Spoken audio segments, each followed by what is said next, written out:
Hey everyone, welcome back to Investopedia India, World of Wealth Creation with Shefali Garg. Guys, अगर हम past records उठा के देखें, अगर हम हिस्ट्री देखें तो स्टॉक मार्केट का एक शार्प बुल रन का कंक्लूजन हमेशा एक क्रैश होता है, एक स्टॉक मार्केट स्टीप करेक्शन होता है। तो अभी जो ये सारी न्यूज़ चल रही है कि मार्केट अनसस्टेनेबल पीई पर है, मार्केट में एक बहुत बड़ा क्रैश आने वाला है, कंसोलिडेशन आने वाला है, क्या ये सच है? और अगर ऐसा है तो हमारी स्ट्रेटेजी क्या होनी चाहिए अगर हम इन्वेस्टर है तो, और हमारी स्ट्रेटेजी क्या होनी चाहिए अगर हम ट्रेडर है तो। इन दोनों ही कैटेगरी के लोगों को अगर मार्केट में लॉन्ग टर्म सस्टेन करना है, लॉसेस से बचना है, तो ये वीडियो ज़रूर देखना चाहिए।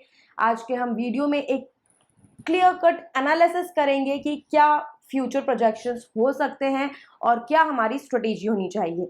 तो इस वीडियो से बेनिफिट होने के लिए वीडियो पूरा देखिएगा। और वीडियो स्टार्ट करने से पहले मेरी एक छोटी सी रिक्वेस्ट है, अगर आपने अभी तक चैनल सब्सक्राइब नहीं किया है तो प्लीज नीचे bell button and subscribe press करके चैनल सब्सक्राइब कीजिए। वीडियो अगर आपको अच्छी लगे प्लीज इसे लाइक कीजिए, शेयर कीजिए, ताकि आपके फ्रेंड्स एंड रिलेटिव्स भी बेनिफिट हो।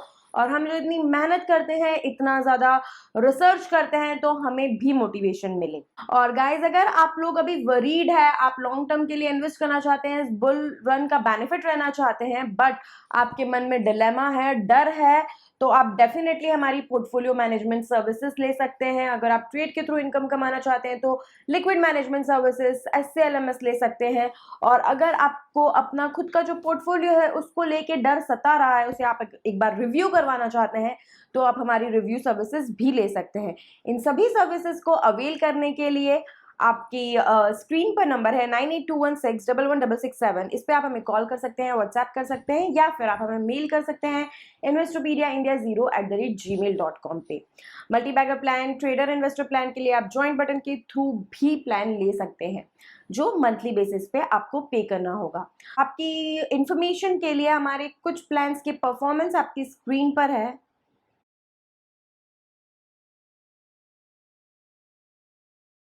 Now let's start with the video. सबसे पहले I would like to focus on two things. आप लोग जो क्रैश और कंसोलिडेशन को मिक्स करके बात करते हो, वो दोनों सेम टर्म नहीं है, उनका इम्प्लीकेशन सेम नहीं है। क्रैश होता है जब मार्केट में कुछ ऐसा न्यूज़ आए, जब बहुत ज़्यादा नेगेटिव सेंटिमेंट हो जाए, जब मार्केट बहुत ज़्यादा 40% 50% गिर जाए एंड कंसेक्यूटिव 2 3 4 5 6 सेशंस तक करेक्ट होता रहे, क्योंकि जैसे ही मार्केट ओपन होता है लोग उसमें से फंड्स निकालने लगते हैं, एक टोटल नेगेटिव सेंटिमेंट हो जाता है। That is crash.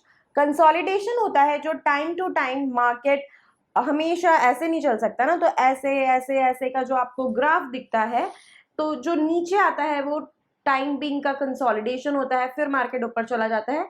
ये कम पॉइंट्स का होता है, ऐसे 500 पॉइंट्स, 200 पॉइंट्स, 1000 पॉइंट्स, कभी कभी 1300 points, 2000 points, but that is healthy correction और कंसोलिडेशन।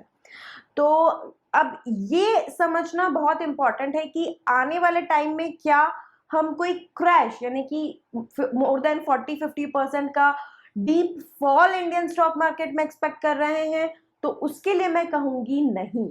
लेकिन क्या हम एक कंसोलिडेशन, एक करेक्शन एक्सपेक्ट कर रहे हैं, इसके लिए हम और थोड़ा एनालिसिस करते हैं और फिर कंक्लूड करते हैं।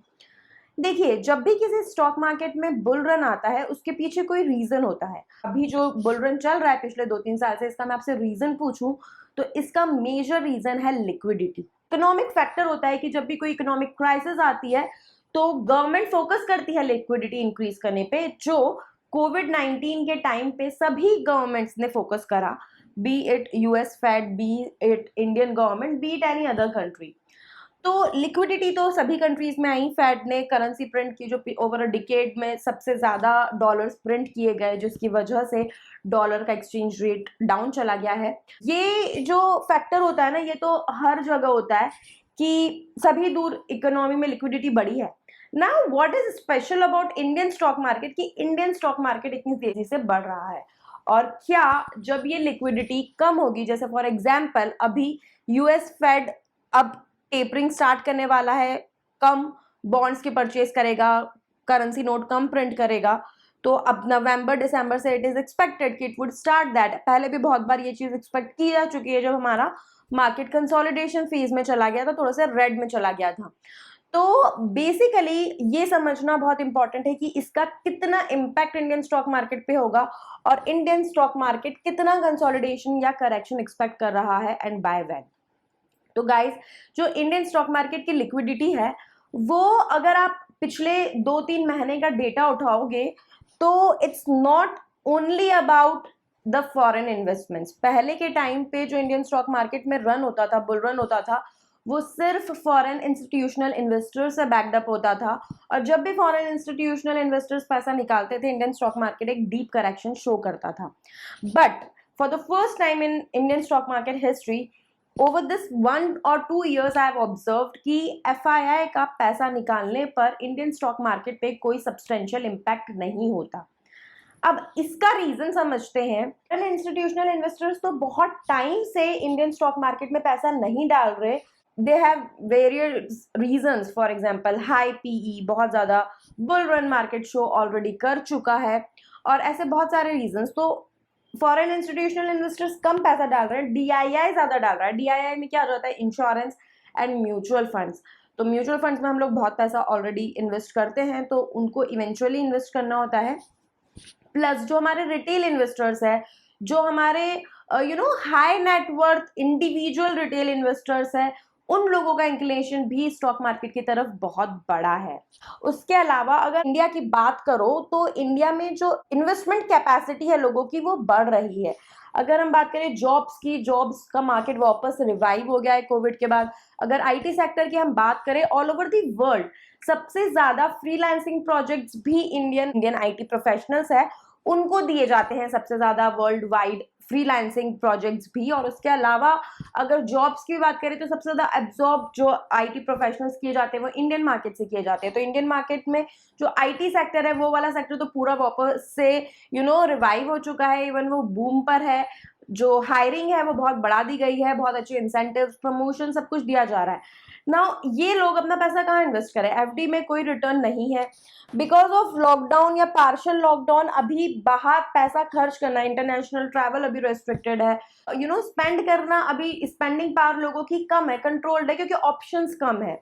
तो ऐसे टाइम पे जो इन्वेस्टमेंट्स है वही एक ऑप्शन बच जाता है लोगों के पास। और इन्वेस्टमेंट्स में जो सबसे ल्यूक्रेटिव ऑप्शन अभी दिख रहा है वो है स्टॉक मार्केट। और अगर अभी दिख रहा है कि बात ना भी मैं करूं, अगर लॉन्ग टर्म की बात करूं, हमेशा पिछले रिकॉर्ड्स भी हम देखें तो B it gold, B it FDs, real estate, सबसे ज्यादा अट्रैक्टिव रिटर्न स्टॉक मार्केट ने दिए हैं ना। स्टॉक मार्केट में इन्वेस्ट करते वक्त आपको ये समझना बहुत जरूरी है कि ये मार्केट है, ऊपर नीचे तो लगा रहेगा, ये this is a part of market. आपकी स्ट्रेटेजी रोबस्ट होनी चाहिए कि चाहे मार्केट अप हो, मार्केट बुल रन में हो, या मार्केट डाउन हो, बेयर रन में हो, आपको प्रॉफिट्स हो। उसके लिए जरूरी है कि आप मार्केट को समझे, और मार्केट को समझने से पहले खुद को समझे। क्योंकि अगर आप एक इन्वेस्टर है तो आपकी स्ट्रेटेजी टोटली अलग होगी, आप जो स्टॉक्स पिक करोगे वो टोटली अलग होंगे। और अगर आप एक ट्रेडर हो तो आपकी स्ट्रेटेजी टोटली अलग होगी, आप जो स्टॉक्स पिक करोगे वो टोटली अलग होंगे। हम बात कर रहे थे कि इंडियन स्टॉक मार्केट में ऐसा क्या स्पेशल है कि बाकी सारे स्टॉक मार्केट से कंपैरेटिवली इंडियन स्टॉक मार्केट सबसे ज्यादा अच्छा परफॉर्म कर रहा है। तो एक तो मैंने आपको बताया कि यहाँ का जो डोमेस्टिक पावर है, इन्वेस्टमेंट एपेटाइट लोगों की वो बहुत ज्यादा है। जो ट्रेडिशनल इन्वेस्टर्स थे, पहले के टाइम पे हाउसवाइफ्स की हैबिट होती थी कि वो पैसा लेके घर में इकट्ठा करती थी, कैश इकट्ठा करती थी। आज के टाइम पे mostly they are educated and many हाउसवाइफ्स आर देयर। मेरे पास बहुत सारे क्लाइंट्स है who are trading, who are investing. पहले सिर्फ गोल्ड में या फिर कैश में ये पैसा रह जाता था। जो छोटे बिजनेसमैन है, कई ऐसे बिजनेसमैन है जो कोविड की अनसर्टेनिटी और बहुत सारी अनसर्टेनिटीज की वजह से अपने बिजनेस में पैसा इन्वेस्ट करने के बजाय सोच रहे हैं कि अभी मैं स्टॉक मार्केट में पैसा इन्वेस्ट करके पैसा कमा लूं। सीनियर सिटीजन जो रिटायर हुए हैं, जिनको अपना अच्छा खासा रिटायरमेंट कॉर्पस मिला है, जो पहले एफडी बना दिया करते थे, वो अब क्योंकि एफडी के रेट्स बहुत ज्यादा कम है तो वो अपना मेजर पोर्शन स्टॉक मार्केट में इन्वेस्ट करना चाह रहे हैं। धीरे धीरे real estate is also reviving. Indian stock market में जो डोमेस्टिक पोटेंशियल है लोगों का, जो लोगों के पास पैसा है, जो अर्निंग कैपेसिटी है, that is our biggest strength. इसके अलावा all over the world in this covid times people have realised कि सिर्फ चाइना पे डिपेंडेंट रहना is not the option. China plus one strategy every sector every product में होनी चाहिए। और चाइना के बाद जो सबसे पोटेंशियल मार्केट लोगों को दिख रहा है वो साउथ कोरिया एंड इंडिया है। क्यों? क्योंकि यहाँ पे अगेन जो बेनिफिट्स चाइना में कि प्रोडक्शन कैपेसिटी ज्यादा है, यहाँ पर जो जोग्राफिकल प्रोडक्शन वाली चीजें जैसे फॉर एग्जांपल शुगर या बहुत सारी चीजें जो चाइना में होती थी वो यहाँ इंडिया में भी हो रही है, रबर फॉर एग्जांपल। तो बहुत सारे ऐसे फैक्टर्स है जो इंडिया को बेनिफिट कर रहे हैं। प्लस चाइना में पर कैपिटा इनकम इज 10,000, तो वहां का लेबर और हमारे यहाँ पे पर कैपिटा इनकम इज 2,000, तो वहां का लेबर और हमारा लेबर जब हम कंपेयर करें तो हमारा लेबर बहुत सस्ता है। तो बहुत सारे ड्राइविंग फैक्टर्स हैं जो एक्चुअली इंडस्ट्रियल जो हमारी कंपनीज है उनको सपोर्ट कर रहा है, उनके एक्सपोर्ट ऑर्डर्स बढ़ रहे हैं, उनमें फॉरेन इन्वेस्टमेंट्स आ रहा है for business not for stock market. तो actually our companies are growing now. सबसे ज्यादा ग्रोथ कब होती है? अगर आप रियल एस्टेट में भी डील करते हो, अगर आपको इन्वेस्ट करना है, आप किसी मेट्रो में प्रॉपर्टी लोगे जो ऑलरेडी सैचुरेटेड है, जो ऑलरेडी ग्रो हो चुकी है, उसमें ज्यादा बढ़ेगी, या जो मीडियोकर थी पहले एक छोटी सिटी थी अब वो सेमी अर्बन सेमी मेट्रो में कन्वर्ट हो रही है। ऑब्वियसली जो सिटीज अब डेवलप हो रही है सेमी मेट्रो सेमी अर्बन में कन्वर्ट हो रही है, उसका जो प्रॉपर्टी का रेट होगा इंक्रीज का वो ज्यादा होगा एज कम्पेयर टू मेट्रोज।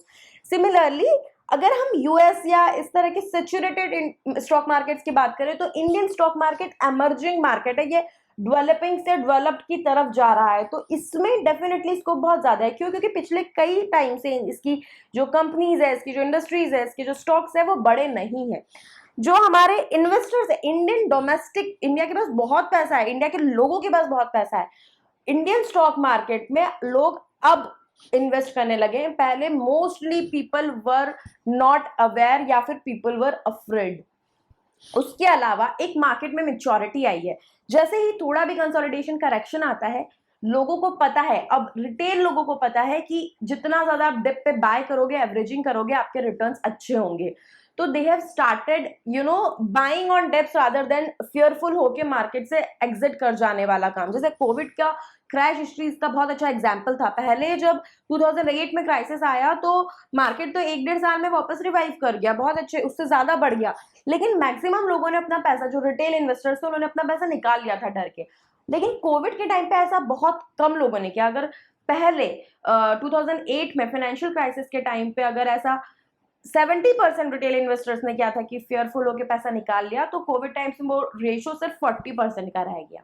बल्कि ज्यादातर लोग जिनके पास पैसा था उन्होंने इसमें पैसा डाला। फाइनेंशियल लिटरेसी रियली बढ़ रही है। उसके अलावा जो ये एक्टिव सोशल मीडिया प्लेटफॉर्म्स है इसमें बहुत नॉलेज है, इसमें गलत इन्फॉर्मेशन भी है, सही इन्फॉर्मेशन भी है, बट इसकी वजह से इन्फॉर्मेशन बहुत तेजी से फ्लोट होती है। पॉइंट इज कि क्या इस टाइम पे हमें डरना चाहिए, क्या हमें कंसोलिडेशन की वजह से एग्जिट कर जाना चाहिए? तो गाइज देखिए, बहुत टाइम से एक बहुत ज्यादा स्टीप बुल रन चल रहा है, तो डेफिनेटली कंसोलिडेशंस एंड करेक्शंस आएंगे मार्केट में, and they might start post Diwali.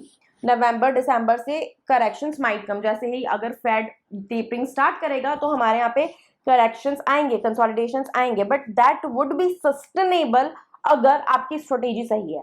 Now let me discuss the strategy. First, if you are an investor तो प्लीज सबसे पहले आप ये डिसाइड कीजिए कि आप कितने टर्म के लिए इन्वेस्ट रहना चाहते हैं। आपका अगर 2 से 3 साल का टर्म है इन्वेस्ट रहने का, तो आप कमोडिटी स्टॉक्स या फिर इस तरह के हाई मोमेंटम स्टॉक्स है उनको पिक कीजिए, जैसे पीएसयूज जो डिसइन्वेस्टमेंट्स के लिए काम कर रहे हैं। अगर आप मीडियम टर्म या लॉन्ग टर्म के लिए हैं तो आप फंडामेंटली स्ट्रॉन्ग स्टॉक्स को पिक कीजिए। अगर आप छोटे इन्वेस्टर्स 2 से 3 साल के इन्वेस्टर्स हैं तो आप कई सारे जो आईपीओ आ रहे हैं, जो नई कंपनीज आ रही है, उनमें भी इन्वेस्ट कर सकते हैं। पर अगर आप 5 से 10 साल वाले इन्वेस्टर है तो इनमें इन्वेस्ट अगर आप कर रहे हो ना, तो you have to be very careful. आपको टाइम टू टाइम चेक करना होगा। अगर आपको लग रहा है कि अब कंपनी अच्छा परफॉर्म नहीं करी तो पैसा निकाल लेना होगा। You have to be active now and you have to decide आप किस तरह के इन्वेस्टर हो, एंड अकॉर्डिंगली आपको इन्वेस्ट करना होगा। प्लस मैंने आपको हमेशा कहा है, मेरा जो मेन फोकस रहता है ना, कभी भी टेक्निकल चार्ट बहुत कुछ कह सकते हैं क्योंकि वो करंट सिचुएशन देखते हुए बात करते हैं, फिनेंशियल्स बहुत कुछ कह सकते हैं क्योंकि वो मैनिपुलेट किए जा सकते हैं, बट जो कंपनी के फंडामेंटल्स होते हैं ना, वो हमेशा सच कहते हैं। मैंने बहुत टाइम पहले एक वीडियो बनाया था, नेटवर्क 18 बहुत अच्छे रिटर्न्स देगा। आप में से बहुत लोगों ने कहा कि मैम रिटर्न नहीं आ रहे, रिटर्न नहीं आ रहे। अब आप बात करिए, मैंने आपको 28 से 32 की रेंज में वो स्टॉक बोला था, आज की डेट में वो 90 है, क्योंकि उसके फंडामेंटल स्ट्रॉन्ग थे। मैंने पूरा एनालिटिकल डिटेल्ड एनालिसिस वीडियो बनाया था। आईडीएफसी फर्स्ट मैंने कहा था कि अच्छा इतना परफॉर्म नहीं करेगा आईडीएफसी फर्स्ट बैंक। आप में से बहुत लोगों ने कहा क्यों नहीं करेगा, एंड वो अभी भी उसी लेवल पे पड़ा हुआ है। उसका भी मैंने डिटेल्ड एनालिसिस वीडियो बनाया था नो योर कंपनी सीरीज में।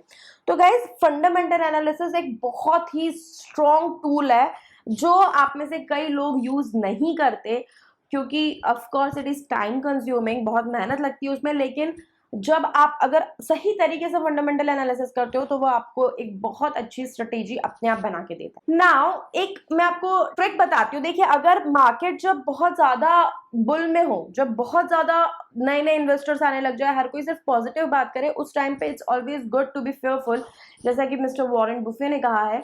तो इस टाइम पे हमें क्या करना चाहिए? हमें एग्जिट कर जाना चाहिए? नहीं, हमें जो हाई मोमेंटम सिर्फ ग्रेप वाइन की वजह से सेंटिमेंट ड्रिवन जो स्टॉक्स है उसमें प्रॉफिट बुक करके बाहर हो जाना चाहिए, लेकिन जो फंडामेंटली स्ट्रॉन्ग स्टॉक है उनमें इन्वेस्ट करना चाहिए, उनमें इन्वेस्टेड रहना चाहिए। इसके अलावा एक और तरीका है कि जो स्पेशल अक्रेंस होती है, जैसे for example bonus, splits, rights, इस तरह के जो स्ट्रॉन्ग फंडामेंटल स्टॉक्स में, ये भी सिर्फ स्ट्रॉन्ग फंडामेंटल स्टॉक्स में, हर किसी स्टॉक्स में नहीं, इस तरह की न्यूज को ट्रैक करना चाहिए, उसमें इन्वेस्ट करना चाहिए, बिकॉज ये irrespective of market trend move करते हैं, प्रॉफिट्स देते हैं। वन मोर थिंग, अगर आप इन्वेस्टर है तो बहुत इंपॉर्टेंट है डाइवर्सिफिकेशन। किसी एक स्क्रिप्ट में इन्वेस्ट मत कर दीजिए और सिर्फ पूरा पैसा स्टॉक मार्केट में मत लगा दीजिए। इमरजेंसी फंड अपना अलग रखिए ताकि मार्केट अगर करेक्ट हो तो आपको पैसा निकालने की जरूरत ना पड़े, और पोर्टफोलियो को डाइवर्सिफाइड रखिए, हर सेक्टर का एक्सपोजर लीजिए, लेकिन सारी अच्छी स्क्रिप्ट्स। पोर्टफोलियो में मोनोपोली स्टॉक्स भी होना चाहिए, क्योंकि मोनोपोली स्टॉक जो फंडामेंटली स्ट्रॉन्ग है उनके फ्यूचर प्रोस्पेक्ट्स बहुत अच्छे होते हैं। जो फ्यूचर टेक्नोलॉजी पे वर्क कर रहे हैं, एआई स्टॉक्स, ईवी स्टॉक्स, वो आप एक्यूमुलेट कर सकते हैं। So this is for investors. Now coming to the traders. Traders अगर आप है, बहुत जरूरी है कि आप ग्रीड को साइड रख के, इमोशंस को साइड रख के काम करें, और जब आपको प्रॉफिट्स मिल रहे हैं उन्हें बुक करते जाए और नए ट्रेड्स लेते जाएं। जब आप ट्रेड ले रहे हो, अगेन इंट्राडे ट्रेड की तो मैं बात ही नहीं करती, पोजिशनल ट्रेड्स की मैं बात करती हूँ, जिसमें आपको 2-3 महीने की होल्डिंग रखनी होती है, 10 से 15 दिन की भी ये होल्डिंग हो सकती है। तो इसमें भी आप बहुत ज्यादा अगर सेंटिमेंट ड्रिवन या फिर सिर्फ जो स्टॉक मार्केट में बातें हो रही है उसको लेके कोई स्टॉक ले रहे हो, तो उसको 1-2 दिन में आपका प्रॉफिट आया उसे बुक करके बाहर हो जाइए। जो फंडामेंटली स्ट्रॉन्ग स्क्रिप्ट्स में आप ट्रेड कर रहे हो उसी को ज्यादा दिन तक होल्ड करके रखिए, उसी में पोजीशनिंग बनाइए, उसी को एवरेज कीजिए। उसके अलावा अगर आप ट्रेडर हो तो आपके लिए तो बहुत इंपॉर्टेंट है कि अगर आप ये जो स्पेशल इवेंट्स होते हैं अच्छी कंपनीज में, जैसे स्प्लिट, बोनस, इनको ट्रैक करके तब ट्रेड लीजिए, तो आपके ट्रेड्स बहुत बेनिफिशियल होंगे। Most important is don't panic and don't be a prey to FOMO. बहुत अलर्ट रहिए एंड बहुत रिसर्च करके अपना हार्ड एंड मनी इन्वेस्ट कीजिए। कोई एक्सपर्ट एडवाइस आप अगर ले सकते हैं तो प्लीज लीजिए, क्योंकि this would be helpful, and be very cautious, क्योंकि ये मार्केट है, ये ऊपर जाता है तो ये नीचे भी आता है, लेकिन जिसकी स्ट्रेटेजी सही है वो दोनों ही केसेस में पैसा बनाता है। सो गाइज, आई होप आपको ये वीडियो अच्छा लगा। अगर ऐसा है तो इसे लाइक कीजिए, शेयर कीजिए। Thank you so much.